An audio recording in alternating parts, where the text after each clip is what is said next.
Tala falava e le nei foi vaenga o telefo mai le siu fonga le mua I Wellington o le tala mua. E lua tesi ma le fitu piliona Tala le au whainga le vanga tupe sa whaanganga le whainga malo mo Polokalame e awa oina I te tonu o Universite ma onga maurulunga I New Zealand I le nei tausanga. Peitai o lea ua ali di mai le ono le lama o lea vanga tupe e whaamalia I nai le tūlanga to tele o tangata ua ulu whale atu mo awa onga maurulunga I tu ese o le tunu. Ua whaalia mai se dipoti e le wale sfasa lawa New Zealand o le tele lava o Universite atoa ma awa onga maurulunga ua sitia la whainga o tama mateine a onga ua talia e ulu whale atu iai I le nei tausanga. O le University of Canterbury, whapea fo I le University of Aukilani, sa lipotia mo iai, e lata atu I le 8% ua si itia ai la whainga o tangata ua talia mo awa onga o le neitausanga ua amatalia. Ta ua ai e le whaatonu o le maafutanga o University of New Zealand o Chris Phelan, o loo iai le popo lenga o sui a wai, I le lava leo le tupe e langolangoa I le komisio a onga maulunga le Tertiary Education Commission ia si tanga e pei ona tula I mai nei I la whainga o tama mateine a onga o talia I Polokalame o le nei tausanga. O le tausanga o mawae sa whaatulanga ai se malienga I le vaa o le komisi ma le mafutanga o Universite I la whainga o tamaiti a onga o le afeso swani ia I la tau a to fo I mamata upu e su inai I le dau I tausanga. Whailo mai ai le komisi e lua tesi ma le fitu piliona Tala. Le vai ngā tupe leo ua whaanga ngai fiso swani e lango ai I mata upu hawa oina I le level 3 ma le whaasolo atu I lunga e au hi ai mo Polokalame whaale awa onga I matata ese. O le tausanga le nei, o le tau mo le tamaititi a onga e su I mata upu o le arts I se whailonga degree e o atu I le fitu afe lima se lauano se furu toru Tala I le vanga tupe mawhai o na fesoa soani I ai le komisi I le tau o la tua o onga ai e tongi e le tamaititi le paleni I le vao le ono afe lima se lau iwa wha ma le fitu afe ono se lau ma le fitu Tala. E to lua ni ali ua mo lia nei le leo I le whala velave le na mali waisi tangata I le wairo rapa I le asto nai o la ua mo lia I le whasio tangata lua se fultoru te usanga le matua o le tasi ai lua se fulma le lima te usanga I leisi mai o le so e o anaila o uma ia I le whamsinonga I Wellington mo le vala aunga mua o le nei mata upu sa whailo mai e whapea o le whala velave le nei na maua atu wai se li ua maliu I le tonu o lana ta vale o na o se manua mai se pulu whana. Ai o se teimi mua atu sa lipotia mai ai le pāpāo ni whana anga iana I se ta vale a oru ese mai ma se supermarketi le pitonu o Featherston pe tusa o le wha I le fiafio le sto nai ua mawai. Whailo mai la na po e leo a tonu e iai nisi modianga I ono whaia e whaasanga I tau le lea nei e to lua ua molia ona o lea whaalave lave. O lo whaawo pēsu e ngā mo le fia whaamautuina o isi sa fia I le nei whaalave lave peita ai o lo iei le telitununga o le leo o la tauna fia e fōlinga e iai ni o la tau so tanga sa whaamawhaina wai fōi e leo iai se tūlanga I ono whaapopole nai ia le mamaru lau tele le tunuu I le tūlanga tau le saunga le mū. Peitai o le nei whaalawalawe o whaali ai e le whaipule le Wairarapa o le lii o Mike Patrick o le Partia le National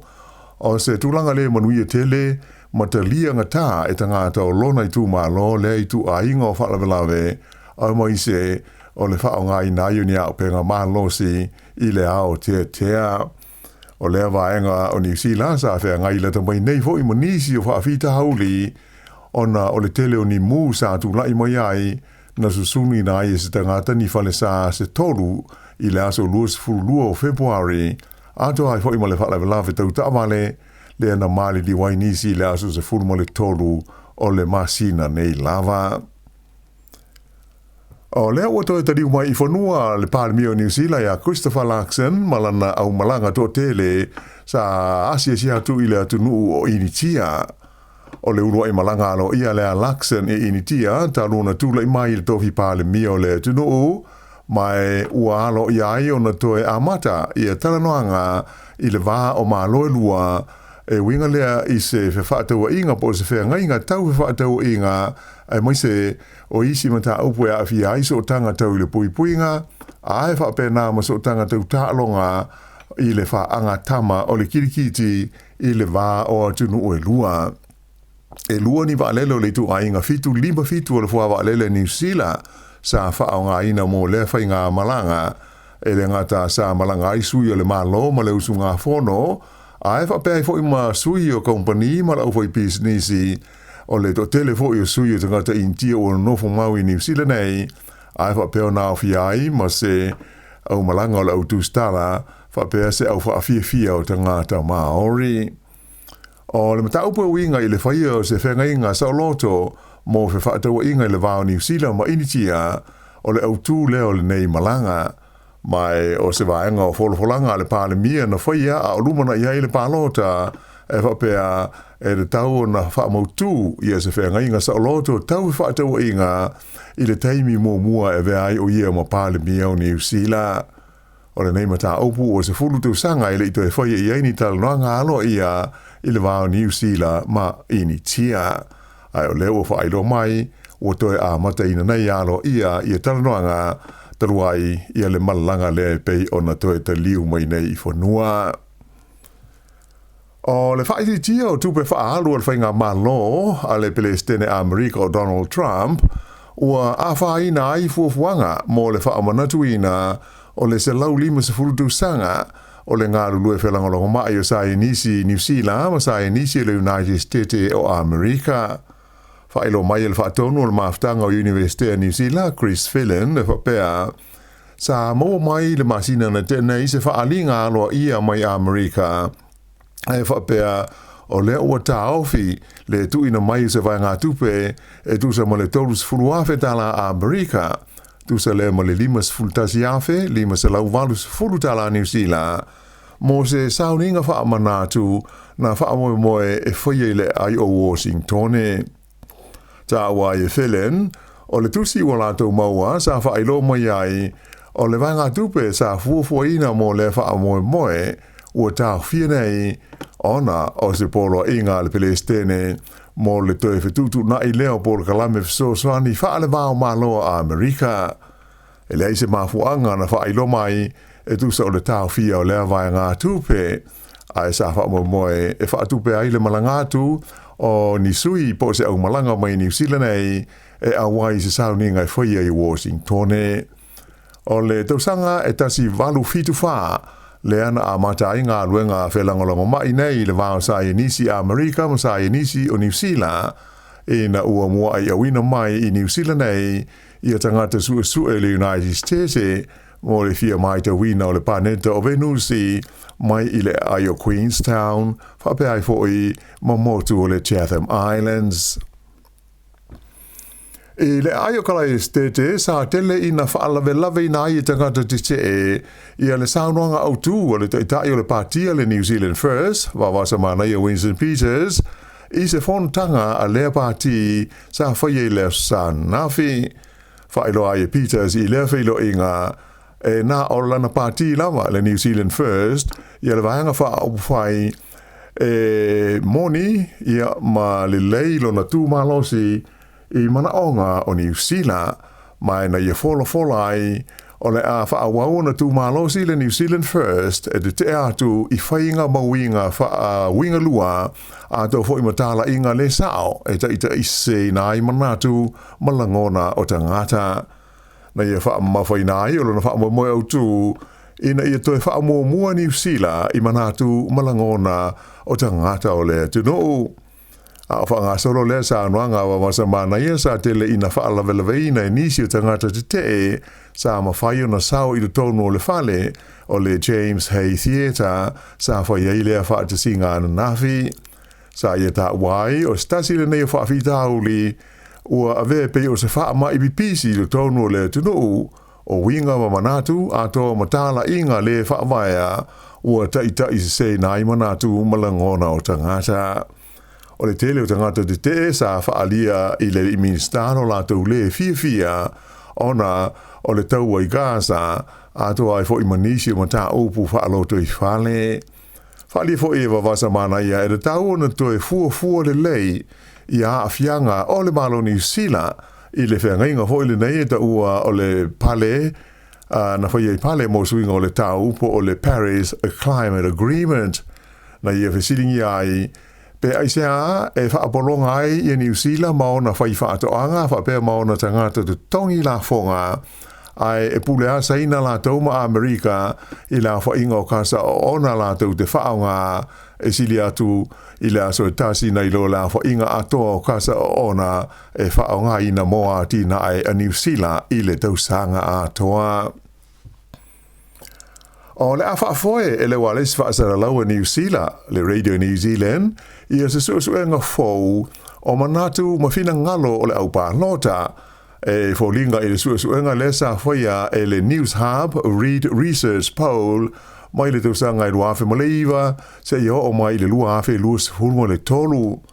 Whailo mai e whaurudunga o telefou le Radio New Zealand le li o Mark Stevens o suenga nei e whesilingi ai manatu malangona o le au pālota o se whainga tāle whengai lea e sa i ni ai le tūlanga o iai whilangalo le au pālota i le vāo ni whainga pālota se atunu. E mawhai ona maua mai i ia i tu ainga o suenga ia se ata po se ototonga o le tūlanga wa o te tele o manatu malangona o tangata o New Zealand ai mai se po amata upu o lo hatu ngalo mapopo le i ai mai o le whailo mai o ia tūlanga o le amawai se malamalamaanga o le to tele o tangata e tu sai o mata upu tau upwhai o malo. O whaingo ina la le suenga fōle nei le Radio New Zealand o le RNZ Read Research Poll mai o le saili linga mua o le awhia le masina fōu o Aperila o le whaamoemoe pe ta i wha ia ni saili linga whaape nei la tau te whaia i le tausanga e tasi o whaamoemoe whisiringi ai lea hoi saili linga ia le tusa o le awhe la whainga o tangata pālota i tu SS o le tino mai o le taununga o le awhaasa Lawina ia la leo uma o le Radio New Zealand ai whape foi mana whesota inga telewa wawe maua foi ma le awanoa wisi kompani tau whesota inga e whao ngai nai ia sa i linga moa la tau foi au nanga ma whaasa launga i ta alonga i kirikiti whaalawao malo na manu malo le Black Caps New Zealand i le la talonga na po ma le au Pakistan le sa whaia i Mount Maunganui o lona wha i leo talonga mai la whainga i lima o talonga o le series le nei i le vao awilua i talonga popu nei ta i luas fulu ova po le T20 e luas e lau luas fulu ai o New Zealand na tuli i Pakistan ai na o se lau ma le lima i o lātou ai na maua. O le talonga whai ulapo le talonga luna lima o le series le nei o le awhai mai i le lau mua i Wellington e tae ao. I talonga i le vaenga o tamai tai na whaia ina New Zealand ia Aotearoa i le la talonga le ana mua atu i le Malaila Valley Mount Maunganui i le sa anafi. I talonga soka whaale vao malo e toi tasi ase malo o le au soka a li i New Zealand le All Whites ona whaamautu lea o lo la tu wawanoa e tau wahai le tamanusanga o le ipo le laulangi e le FIFA lea o le awhai i Amerika i le tausanga a sau. Poles foreile lea sa manu malo ai le All Whites i a fiti i ai e fitu i le lea i le la talonga na whai le Sky Stadium i le lau mua i Wellington ma ua sauni ai nei la mo le talonga ma le aua ni Caledonia i le poa nana nei whai le malai le Eden Park i au ki lani. O le talonga mua i le wā o New Caledonia ma Tahiti i Wellington e lawailes foreile na malo ai New Caledonia e tolu i le ai. La o le ata aloi nei New Zealand ma New Caledonia i le final leo le taunisanga nei a tunu o le Oceania. I whaipelenga, ua maliu i Amerika, stasi o li sa ua i whaipelenga whaale wāo malo o George Foreman, lea e whaalua na ia umia le fusi o le siampini o le lololangi i le panga mo mawha. Pei ona si le fia o le tausanga e a whiwese lau fitu wha, le ana se ia ai leisi fo ia li Amerika te ua i le panga mafa le laulangi o Muhammad Ali ia le fusi le panga mafa le ana umia George Foreman i le la fusu anga sa whaingoina o le Rumble in the Jungle. Na muliane o na malo loli tai aile o ia mai whai pelenga pe tai na toi tula i mai luas fulu tau sanga muliane ma veai o ia ma siampini o le panga mafa mo le taimi lona lua e na ua manu malo le siampini sa umia le li o Michael Moore e maliu George Foreman i le asforele na tenei ua fitus furuono tau sanga o le soifua e mai o le amana tua pele to tele ia ona foi taimi i le wha angatama o le whai pele. Whai unga na le nei vaenga o telefou